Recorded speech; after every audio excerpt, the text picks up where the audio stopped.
Hey, what's going on, guys? This is Lurkin from Mobalytics, and we're just having a little fun here in a Pit 90. Pushing 99/100 right now. We'll get it. But this is the Frozen Orb hybrid build. I really like the new pits. Some people are saying it's too easy, but I don't really think it is. I think it will get a bit easier once you get the new rune words, specifically Warcry and Petrify. Those will add a lot of damage, but for right now, you know, my glyphs are all level 98, level 99. It's been a very good progression upwards. Leveling the glyphs has been fine. Definitely a little bit of a grind, but all things considered, I've been having a good time with it. Like in one day I almost got all my glyphs maxed, but it's been like straight pit grinding for some little incremental power increases. But as you get your glyphs up, like say all your glyphs are level 96. You can do a pit 96, and each glyph will have a 70% chance to upgrade. So no, usually, typically you'll get 3 levels, 3 total glyph levels, and then so it's really not that bad. I'm probably gonna have the worst chances ever to upgrade my glyph because for this video I dropped down 10 tiers, just so the gameplay isn't as boring. But in general, Pit's been feeling really good. I like it. The bosses are a lot less tanky. So basically, the way I've seen it is, for like your max push, the mobbing will take 10 minutes and the bossing will take 5 minutes. So mobbing is now 2/3 of the equation and bossing is now 1/3. And before it felt reversed, like mobbing was 1/3 of the equation and bossing was 2/3 of the time. So they basically just flipped it. And as a result, so it is important now, like because the mobbing section is a lot more, you can run stuff like the control glyph, or start to run some conditionals, but I'm still going to run straight non-conditional, mainly because of the elite, mainly because of the unstoppables. But if you're doing some farming, you can definitely level up that control glyph and get to it, because you will nuke the mobs faster and get to the boss faster, and then just gonna have to sacrifice some boss damage.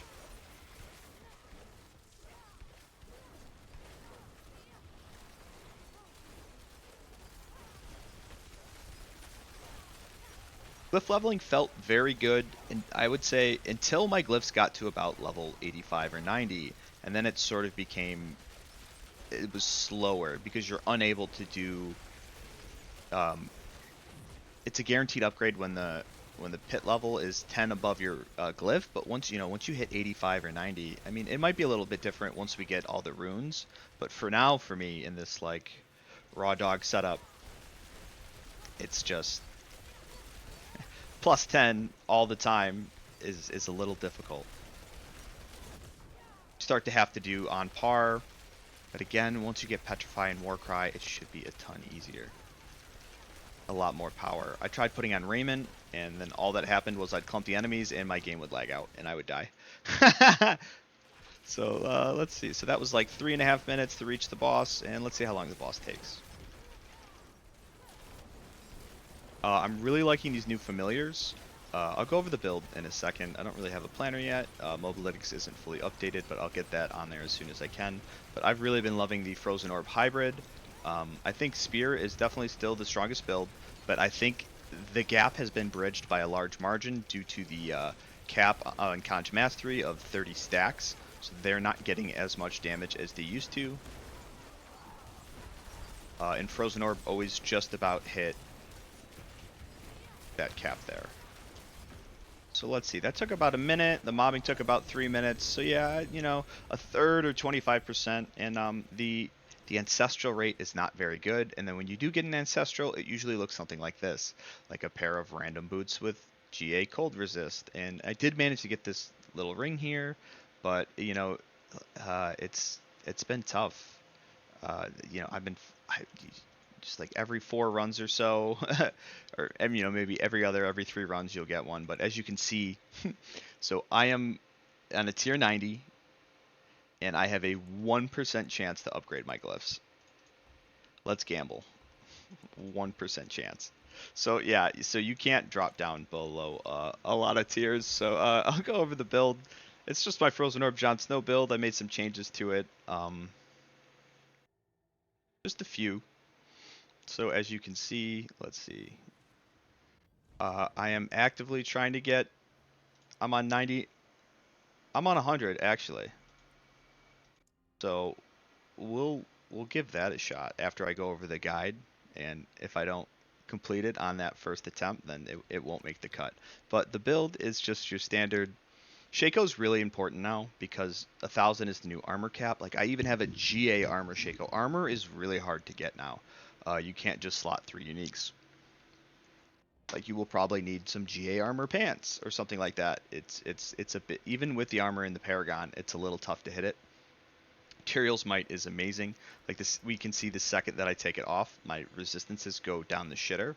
But then once I put it on, like that new chest piece probably won't make it into the builds. The stealth one, and you just have standard gloves. The damage aspects are now Storm Swell, Splintering, and Frozen Orbit. This is an attack speed focused build. I am running to bolts because I do need a little bit of extra damage, but ideally I would run Orange Herald Pants just so I have my unstable currents up all the time. The skill bar looks the same as it has in the past, but now with the new Tal Rasha, you need to cast the Pyromancy Shock or Frost skills. So Flame Shield is definitely the play now. It's really Flame Shield's really important. It lets you Flame Shield a lot of the boss mechanics, and it lets you stay in there in the thick of it during a lot of the. I think I want this one during a lot of the mobbing once the enemies go unstoppable. But just like your standard orb, crit chance, attack speed, gloves. Unfortunately, these aren't exactly the gloves that I would want because they don't have crit damage on them, but that's okay. Just your Asu's Heirloom for extra crit chance. Either a dagger or a wand, even a sword's fine. You know, int max life, crit damage. It's just the standard stuff that we've been rolling. It's all in the planner. And then this is just the. It's really hard to get ancestral gear right now in the PTR. Ideally, you'd want int crit chance cooldown, but this is what we're working with. And Tal Rasha is definitely back on the menu now that it's 75% damage all the time. And if you're only casting Frozen Orb, it won't upkeep itself. But as long as like every 5 seconds you're alternating like either an electric or a frost or a shocks, you know, an electric or a fire skill with like a cold skill, it'll revamp itself up to the max dex. Starless, doing Starless stuff. They made it really nice. Every single Uber now is GA. And then I managed to get this Winterglass, and it took me forever to hit but it's PTR, so basically everything's free. But it took me a while farming Zir to get this. The bosses, like ancestral gear is really hard to get. And then when you do get a piece that's non-ancestral, you can only upgrade it 4 times. So instead of this 12 out of 12, it'll be 4 out of 4. Skill tree is about the same, but we have these nifty new things. I'll go over the new stuff. So I have the familiars. We're using Frozen Orb and Familiar Enchantment. Familiar Enchantment's really nice. I'm not exactly sure how the rotations work with it, but basically whenever I cast Lightning Spear or an Ice Blade, well, just Lightning Spear on the bar, it'll make a Familiar. But also whenever my Winterglass Amulet spawns a Hydra, I'll get a burning one. So that's how I'm applying my burning, is every time the amulet spawns a conjuration, it will make a familiar. And they seem to stick around and wait for one to leave, and then a new one will take its place. So I've had pretty good uptime with the enhanced familiar with the burning. Skill tree just changed a little bit. We don't have to path through devastation to get to element of dominance anymore. There's this new dampen layer for some DR barrier, but I need a little bit more damage, so I opted to not take it. They separated out Mana Shield from the protection passive, which is really nice. I really like the familiars. They're awesome. When I have a cold familiar out or a lightning one, I do 10% more damage with each of those elements. We have our Devouring Blaze just for damage. Your standard frost stuff here, but then we have 2 new passives which are really nice. Elemental Synergies. So for each one of these on the skill bar, so let's see, I have 2 frost skills on the skill bar, so that's 6% more damage. I have 3 shock ones, so my splinterings are doing 9% more. We have a nice 12% CDR here, which is really amazing. And then the new passive is really awesome. So casting any skill grants 1 stack of Enlightenment, or grants 15 if your previous cast skill was a different element.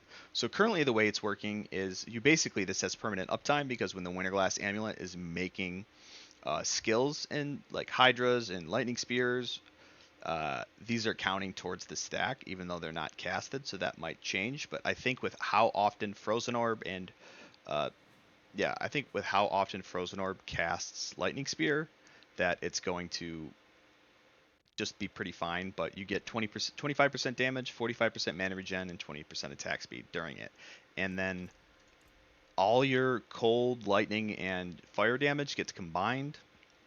So when I do get max stacks, this will bump up to something crazy, like 1500% is how much like lightning and cold damage I'll have. So it's just a huge boost to the additive. So definitely like best in slot on basically every build.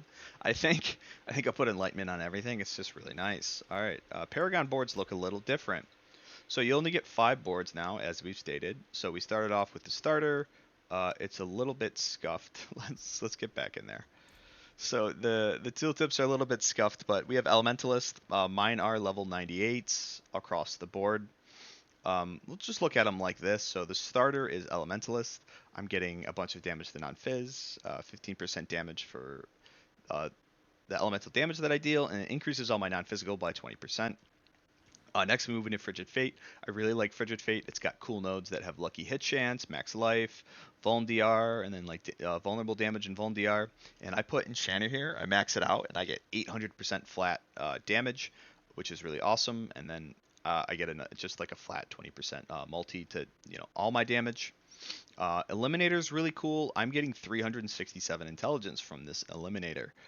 It's increasing all my elite damage in total by about 45%.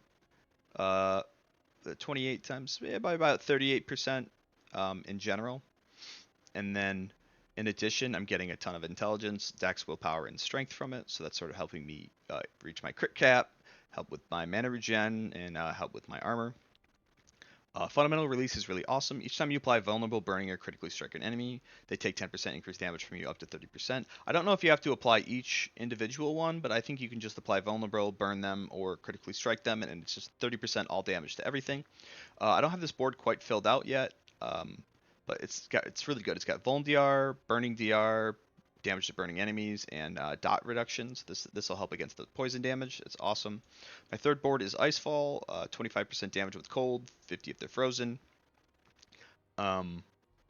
We just have Exploit here. That's just giving us 20% damage to vulnerable enemies, and then and then another 1.1x. Exploit's just still best in slot. They killed some of the glyphs. Like if you look at Flame Feeder, you deal 15% increased damage to healthy enemies. I don't know what they were thinking with this, but this glyph is just completely dead. And then our last board is basically, if you want to be tankier, you would take Burning Instinct. Because of the plethora of... I don't have the points for it yet, and I'm speccing more damage right now. But this Burning DR, this Burning DR over here, you probably even be able to afford this Burning Instinct just for the shits and giggles, because you'll be right there. But we slot Destruction on this bad boy. Destruction's giving us a 950% crit strike damage, and we're getting huge multipliers to our crit strike damage. It's got Elite DR and then a lot of crit strike damage here too. So it's just like this 1-7 glyph, this 1-7-point dex node's giving me 113%. So I didn't know I had T100 unlocked. Let's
Alright, folks. Alright. Let's do this. Let's do this shit. Gorge? Alright, let's focus up. My shade. What shade did I get?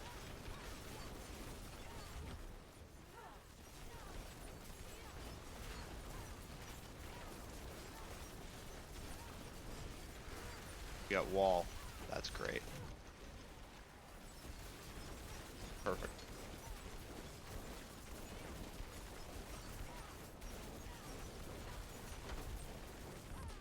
I made some changes to the build. I'll go over it later.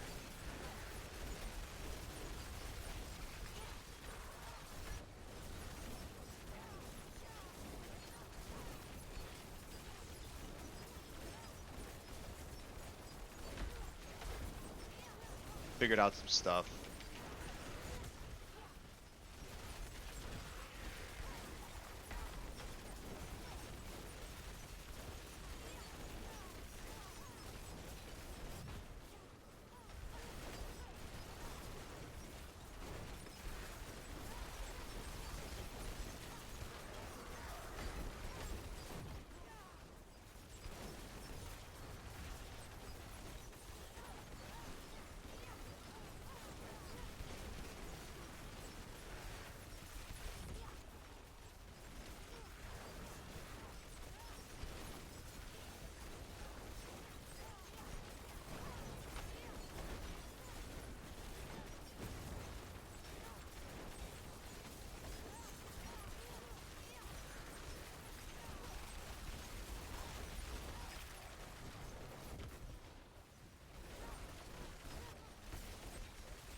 Finally!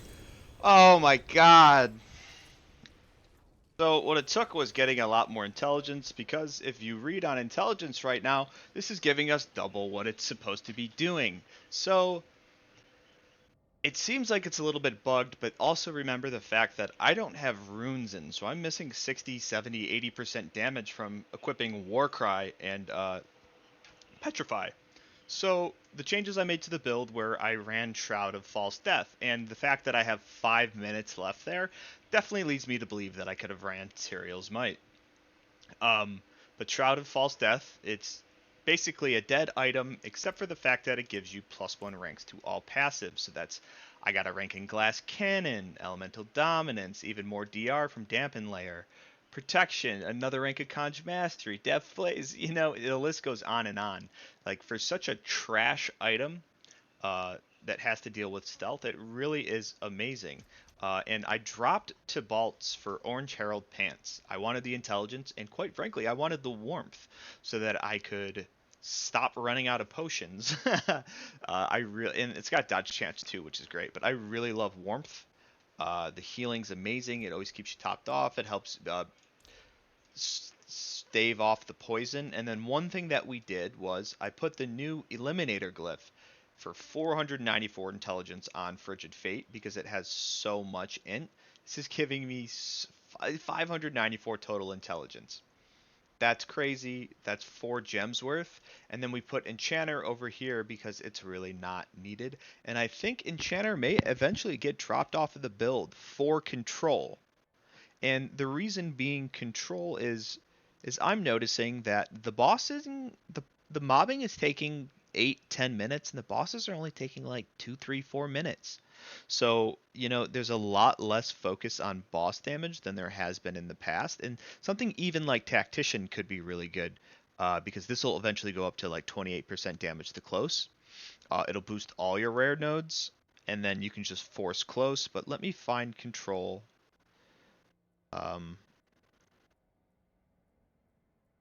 struggling here. Obviously, they don't make it easy to find any glyphs still. Alright, so control, I'm going to get 20% increased damage to thunder frozen enemies. Everything's thunder frozen. This increased damage to crowd control targets at the bottom, that'll end up going to 28%, and then I'm going to get about 800% additive, 6 to 800% additive to crowd controlled enemies. So that's something to look into over, say, Enchanter, or yeah, probably over Enchanter. That's just something to think about as time goes on, because of how much we really are mobbing now, and hopefully you can burst down those elites before they even go unstoppable. And then especially if you're in like your farming range, then you'll be able to, like, as you're leveling up your glyphs, you'll be able to nuke the bosses in like 1 or 2 staggers. So all right, I'm lurking from Ovalytics. Let's see what kind of beautiful. I actually got a good amulet. Sometimes you get good stuff, but that's my T100. I'm looking forward to tomorrow, where I'm gonna boost all my glyphs up, because the BTR boosts aren't live right now. My glyphs are level 99, 99, 98, 98. I hand grinded these all up with Frozen Orb Lightning Spear. Got lucky. I'm really lucky on this amulet. It grinded out some stuff, but a lot of the items aren't perfect, and a lot of the aspects aren't maxed. They still have a little bit to go. I'm really excited for the runes to come in, because I'm going to combine the cooldown rune with so every time I spend cooldown, I'm going to get like 50 offering. Every time I use a cooldown, I'm going to get 50 offering. I'm going to combine that with the war cry, so that I'm always berserking for an innate, like, I think it's 25% damage bonus, and then I get like 10% more from Warcry or something. And then Druid's Petrify with the cast, with the generate 25 offering when you cast a non-channeled core skill. I'll combine that with Druid's Petrify. Druid's Petrify is an ultimate that basically gives you like 50% boss damage. So we're really going to be smashing come Friday. But I hope you guys enjoyed the video. I'll try to get a planner updated as soon as possible, as I can, once Mobalytics gets everything going. But thanks, guys. I'm nice and invisible. I'll catch you.